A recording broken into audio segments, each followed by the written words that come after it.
J'ai le plaisir de recevoir Pierre Servant, éditorialiste politique TF1 LCI. Bonsoir Pierre. Bonsoir David. Daphné Benoît est avec nous, chef du pôle international de l'agence France Presse. Bonsoir Daphné. Bonsoir David. On a le plaisir de recevoir Géraldine Wessner. Bonsoir Géraldine, rédactrice en chef au Point et ancienne correspondante aux États-Unis.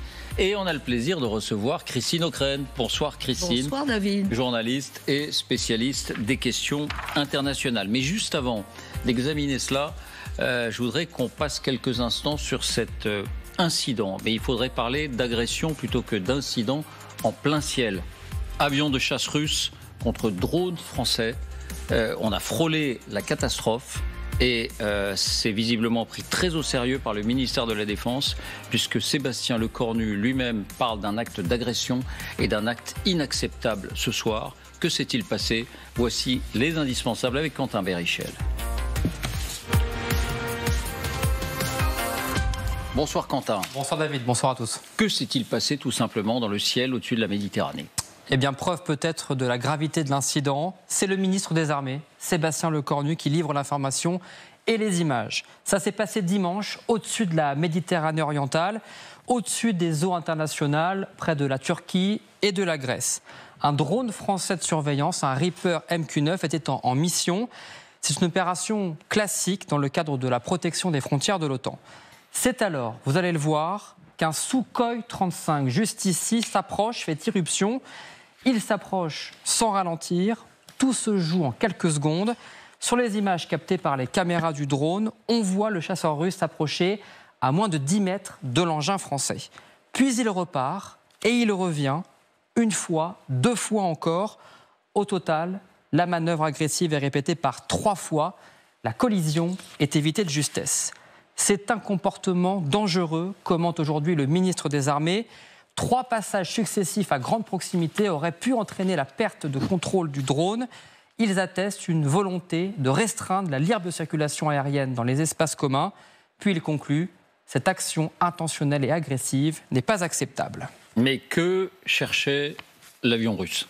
Eh bien, ce n'est sans doute pas qu'une provocation, David. Selon les militaires que l'on a contactés, quand l'avion passe aussi près, il provoque des fortes turbulences, l'équivalent de vagues de 12 tonnes d'air.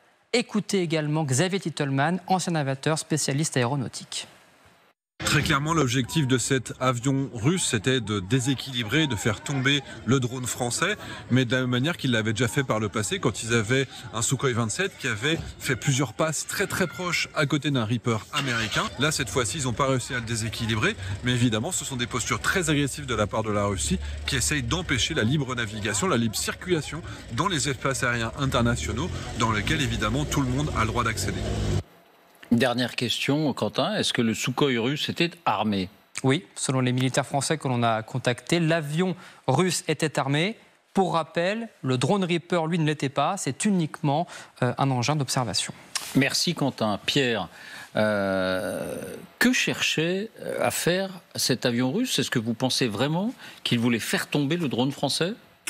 Ah oui, je pense qu'il souhaitait rééditer ce que l'aviation russe avait déjà fait au-dessus de la mer Noire sur un drone Reaper américain, avec une passe encore plus agressive, puisque le Sukhoi russe s'était approché de la même façon, et comme il avait suffisamment de carburant dans ses réservoirs avant un vol-retour, il a lâché sur le drone américain une giclée, si je puis dire, un paquet de carburant qui a détérioré le Reaper américain. Et les Américains ont été obligés, quand ils se sont rendus compte qu'ils perdaient le contrôle du Reaper, ils ont été obligés de le faire cracher dans la mer. Là, ils ne lâchent pas ce carburant. Peut-être qu'il n'en a pas suffisamment par rapport à son point de départ. Est-ce qu'il parle, nous en parlions tout à l'heure avec Daphné hors plateau, est-ce que le Sukhoi est parti de Libye? On sait que les Russes ont été un peu mis dehors de la Syrie, donc peut-être qu'il était short pétrole,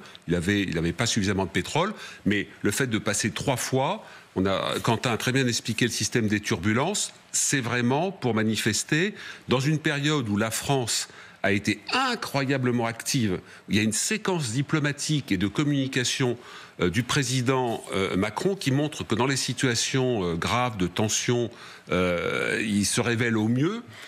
C'est peut-être pas complètement le cas en politique intérieure, mais en tout cas sur les séquences internationales. Et donc là, je pense que ça n'est pas pour rien.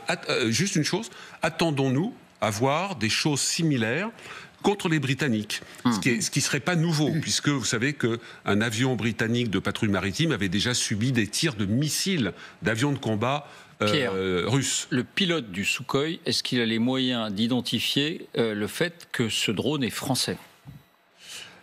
Alors oui. Il le sait. Il le voit. Il le sait parce que normalement, si vous voulez, les systèmes de détection russes dans la zone savent d'où partent les drones Reaper. Alors un drone Reaper, c'est un drone mâle, moyenne altitude, longue endurance. C'est pas des petits drones tactiques qu'on voit en Ukraine qui permettent d'avoir des frappes sur des tanks. C'est des avions avec une très grande amplitude. Et là aussi, sans trahir de secret, avec Daphné, on se disait bon, c'est peut-être un drone français qui est parti de Jordanie et les Russes qui ont une marine de guerre. Oui, parce que c'est un pays qui est en guerre en Méditerranée. La marine russe a la capacité de voir quel est le trafic aérien, d'où viennent des avions. Voilà. Donc je pense qu'il n'y a absolument pas d'erreur, comme il n'y avait pas d'erreur sur le fait que c'était un drone américain que les Russes ont voulu abattre. Donc une attaque délibérée. Daphné, je rappelle que vous avez été 2 ans correspondante au Pentagone, donc vous êtes très calée sur les questions militaires. Une attaque délibérée contre une cible identifiée comme étant française. Si le drone français avait chuté, pris donc dans cette vague d'air de 12 tonnes, comme nous le décrivait Quentin, qu'est-ce qui s'en suivait si le drone français avait chuté ? Écoutez, le drone américain a chuté en mer Noire en mars 2023, comme le rappelait Pierre, et objectivement, il ne s'est pas passé grand-chose, à part effectivement une réaction assez forte, mais qui restait une réaction verbale. Après, la France choisit de révéler cet incident. On aurait très bien pu décider de ne pas le faire. Donc ça, clairement, c'est un signalement stratégique, en fait. On envoie un message à Moscou. On envoie un message au monde en disant on ne tolère pas ce type d'attitude. Et par ailleurs, les drones Reaper, que je connais bien, j'en ai vu beaucoup en opération au Sahel, puisqu'on en avait au Niger quand nous étions encore là-bas. C'est quand même un objet précieux, un très bon outil, en fait, de surveillance, qu'on armait d'ailleurs au Sahel pour attaquer les djihadistes. Et on n'en a que 12. Et c'est quand même un appareil... On n'en a que 12 ? La France n'en a qu'une douzaine. Et ça coûte quand même... C'est un petit joujou à 50 millions d'euros. Donc effectivement, c'est pas anodin quand même, même s'il n'y avait pas de pilote à bord, de fait, puisque c'est un drone, donc c'est non habité. Mais il y a quand même une volonté de nuire. 50 millions d'euros pour un drone comme celui-là. On est donc dans ce qu'on appelle les eaux au-dessus des eaux internationales. Oui. Donc en droit, est-ce qu'il y a là une action illégale de la part de l'aviation russe ? Absolument. Oui, tout à fait. Donc c'est une agression, j'allais dire... Oui. Mais c'est pas la première fois, si vous voulez.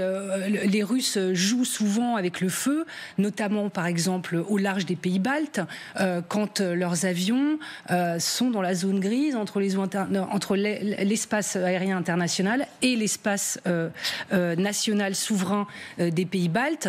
Et on organise, nous, des patrouilles aériennes, la France comme d'autres pays font des rotations pour assurer la police du ciel dans ces États baltes, puisque effectivement, les Russes jouent un jeu un peu de chat et de souris régulièrement. Donc, pour les Russes, le message, c'est nous nous tenons prêts à vous agresser, nous vous attendons au tournant. Ce que vous faites sur le plan diplomatique, ce que vous faites en disant le cessez-le-feu, non, s'il n'y a pas un système de garantie derrière, eh bien, nous considérons que c'est une action hostile. C'est ça que ça veut dire. Je veux dire, les Russes, de toute façon, sont toujours à la limite dans la provocation, dans l'envoi de signaux adressés effectivement à des membres éminents de l'OTAN. On en est là. C'est fait partie aussi de la guerre hybride, en fait. Guerre psychologique. Oui.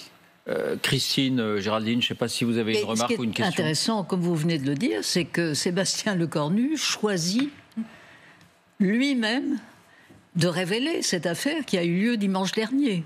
Et donc, c'est dans le climat général de tension et des efforts des pays européens pour faire bloc derrière l'Ukraine contre Moscou et ce nouvel allié qui s'appelle Donald Trump. Est-ce que cela va conduire l'aviation française à de nouvelles règles de prudence, Pierre, d'après vous? Alors, non, je pense qu'on va continuer à faire le travail. Le ministre Lecornu avait également dévoilé il y a quelques mois le fait qu'un avion de patrouille maritime, alors je crois que c'était en Baltique, avait été accroché par des radars de détection russes. Et comment dirais-je, le signal qui était envoyé, c'est qu'on vous accroche, l'étape d'après, on tire les missiles et on vous détruit. Ils ne l'avaient pas fait. Mais les Britanniques qui ont eu à subir au début de la guerre un tir direct, alors qui est passé juste à côté de leur avion de patrouille maritime, depuis, sur ce type d'avion qui n'est pas armé, les Britanniques les font accompagner par 2 avions de combat pour que ça ne se reproduise pas. Là, sur le Reaper, c'est un peu compliqué de leur mettre 2 avions de combat. Un Reaper, c'est pour ça que ça coûte très cher. Et Daphné a bien parlé du Reaper mâle, qui a une capacité de vol de 30-40 heures, donc qui reste très très longtemps sur zone. Comme celui-ci. Celui-ci, voilà, qui a une très grande au sol, c'est très impressionnant. On a l'impression d'un petit avion, et qui a une capacité donc de rester très longtemps dans les airs et de transmettre en flux direct tout ce qu'il va pouvoir observer avec son système optique qui est extrêmement perfectionné. Donc c'est pour ça que ça vaut cher. Après, la France a d'autres gammes de drones, puisqu'on en a même jusqu'à la taille d'une libellule, qui peuvent être utilisés par les forces spéciales pour pénétrer. Mais on n'en a pas assez, Pierre. On n'a pas assez de libellules, ça c'est vrai. Oui, c'est votre côté écolo, Christine. Non, pas du tout, c'est mon côté militaire. Oui, Géraldine. Non, il est certain que nous sommes à la veille peut-être de l'ouverture de négociations pour parvenir peut-être à une paix, et que à la veille de tels pourparlers, chacun essaye d'établir et de peser dans le rapport de force. Les Russes peut-être en astiquant, en étant à la limite pour montrer ce qu'ils sont capables de faire, et le ministre français en le faisant savoir, avec toujours ce sous-entendu de attention, nous aussi, nous sommes capables de riposter. Et pour l'instant, on parle de paix, mais il y a une autre option qui reste l'escalade. Et dernier point, est-ce qu'il y aura des mesures de rétorsion française? Alors, Sébastien Lecornu, vous l'avez dit, choisit de mettre l'affaire sur la place publique, mais dans ces cas-là, qu'est-ce qui se passe? Il téléphone à son homologue russe en lui disant « ne jouez pas à ça avec moi ». Mais en principe, on n'a pas de rapport avec eux, en principe. Ça en reste là. Les Américains étaient restés sous l'administration Biden au niveau nucléaire, je parle sous votre double contrôle. Les patrons des forces nucléaires des 2 côtés se parlaient, ce qui était relativement rassurant. Maintenant, plus besoin, puisque en quelque sorte le dialogue se fait au plus haut niveau. Mais à mon avis, la France n'a pas de relation directe avec l'état-major russe. Il y a quand même une exception. Je me souviens qu'il y a quelques mois, Sébastien Lecornu avait décroché son téléphone pour appeler son homologue russe pour lui proposer l'aide de la France après le terrible attentat qui s'est déroulé en Russie. Et cet épisode s'était soldé par de la désinformation pure et dure de la Russie. Voilà.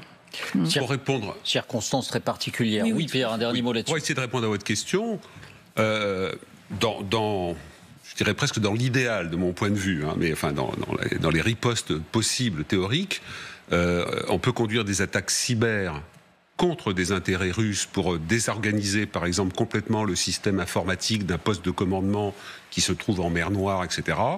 Voilà, ça peut être fait. On ne le signe pas. Les Russes comprennent que c'est la réponse du berger à la bergère. Après, plus si affinité, j'avais déjà évoqué ça sur votre plateau et vous aviez un peu sursauté sur...